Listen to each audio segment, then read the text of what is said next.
I guess, an unusual function of x here. It's the sum of 4 different shifted absolute value expressions. And so we give it a name so we don't have to write it down again. And you're also given the fact that this equation f of x plus 6 minus 5x equals 0 has a rational root, fractional root, in this interval 2 to 3. Now, just to be sure, what I mean by this interval right here is I just mean 2 less than x less than 3. All right, all numbers greater than 2 and bounded above by 3. All right. And so I've written down the definition of absolute value if you guys need it.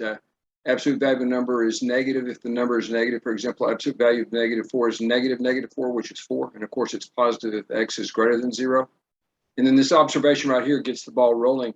X minus 1 is the only one of these arguments. X minus 1 right here is the only argument that is positive in the interval 2 to 3.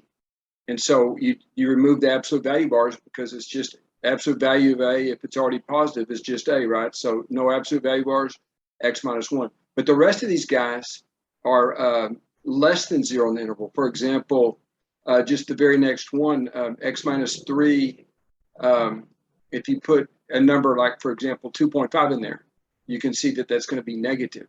And so since it's negative, since it would be negative, you have to apply a minus sign. And that's exactly what this minus sign is. And the same for these other intervals are other values 4 and 8.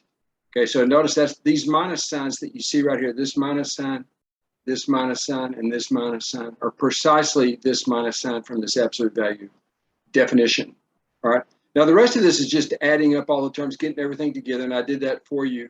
If you collect like terms, constants and the variables, you get minus 7x is equal to 20.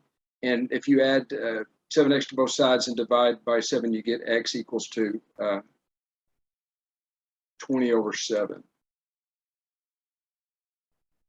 20 divided by 7, folks, is the rational solution. I think the only solution to this, at least on that interval. All right, everybody, let me know what you think.